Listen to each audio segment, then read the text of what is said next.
Okay. Hello everybody. ఈ వీడియోలో మనం రేంజ్ ఫంక్షన్ ఎట్లా వాడాలి? Okay. Is also the most important for the exam point of view and also for the interview point of view. ఓకేనా? Range function ఎట్లా వాడాలి? Python programming లో ఎట్లా యూజ్ చేయాలి అనేది సింపుల్ గా షార్ట్ గా స్వీట్ గా చూసేది. Okay. Welcome back to try school. మన స్కూల్ మన భాషలో మనం పైథాన్ సిరీస్ లో ఉన్నాము. So next lecture is about range function. So okay, range function ఎట్లా వాడతాము ఆర్ అదంతా కూడా మనం చూద్దాం. ఓకేనా? So range data type represents a sequence of numbers. అంటే సీక్వెన్స్ ఆఫ్ నంబర్స్ జనరేట్ చేయడానికి మనం ఏం చేస్తామంటే రేంజ్ ఫంక్షన్ అనేది యూజ్ చేస్తాం. ఓకేనా? సీక్వెన్స్ ఆఫ్ నంబర్స్ అంటే 1, 2, 3, 4 అండ్ సో ఆన్ మనకు కావాల్సినంత వరకు. ఓకే, ఎంతవరకు కావాలంటే అంతవరకు. నో లిమిట్ అన్నమాట. ఓకే. ఓకే. సో ఇట్లా మనం సీక్వెన్స్ ఆఫ్ నంబర్స్ జనరేట్ చేయడానికి ఈ రేంజ్ ఫంక్షన్ ని యూజ్ చేయొచ్చు.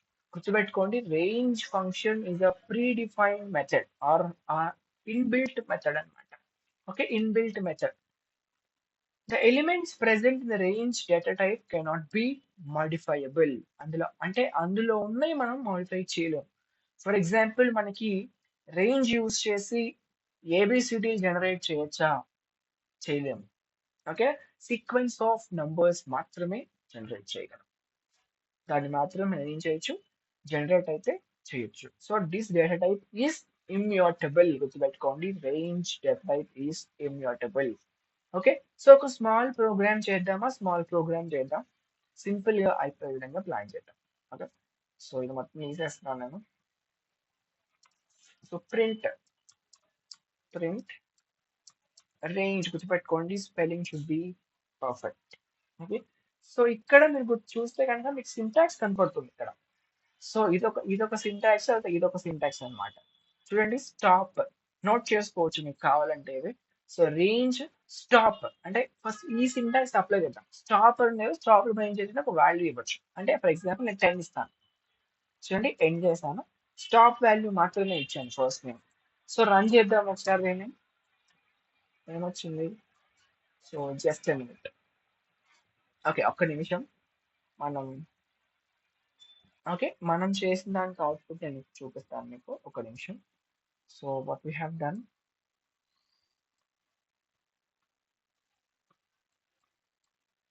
సో ఇది మనం చేసాం కదా, ఒక నిమిషం.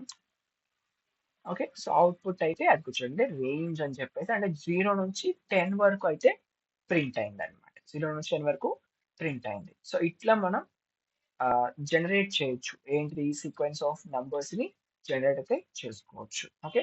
సో ఇట్లా మనం దీన్ని ప్రింట్ చేసుకోవచ్చు. సో ఇవరికి అయిపోయింది. సో ఇది ఎక్కడ యూజ్ చేస్తాం అసలు బేసికల్లీ? అసలు మాకు దీంతో ఏం పని ఉంది అంటే, when we are using loops.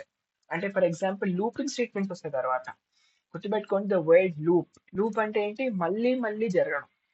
Okay, అలాగా లూపింగ్ కోడ్ అనేది మళ్ళీ మళ్ళీ జరగాలి అనేటప్పుడు మనం లూప్ అనేది యూజ్ చేస్తాము. సో అక్కడ నేను మళ్ళీ చెప్తాను. కానీ ఇప్పుడు ఇక్కడ మాత్రం లూప్ దగ్గర ఈ రేంజ్ అనే డేటా టైప్ ని బాగా యూజ్ చేస్తాం మనం. ఓకే. సో ఒక్క పాయింట్ గుర్తుపెట్టుకోండి, నెక్స్ట్ మనం మళ్ళీ డిస్కస్ చేద్దాం. Okay. Loops such as for loop, while loop, ఈ లూప్స్ దగ్గర మనం పర్టికులర్ గా ఈ డేటా టైప్ ని పక్కాగా యూజ్ చేస్తాం. ఓకే, డెఫినెట్ గా మనం యూజ్ చేయబోతున్నాం. చూడండి, ఒక స్మాల్ ప్రోగ్రామ్ ఇచ్చాడు.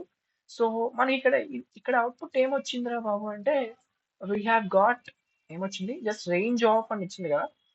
జస్ట్ రేంజ్ ఆఫ్ అని చెప్పి ఇట్లా వచ్చింది మనకి. ఇప్పుడు దాంట్లో ఉన్న వాల్యూస్ కావాలి మనకి. అలాంటప్పుడు మనం ఏం చేయాలంటే ఆ ఏం చేద్దామంటే ఇది ఒక వేరియబుల్ లా తీసుకుందాం. ఓకేనా? వేరియబుల్ ఏ తీసుకుందాం. ఏ ఈక్వల్ టు రేంజ్ ఆఫ్ 10 అన్నాం.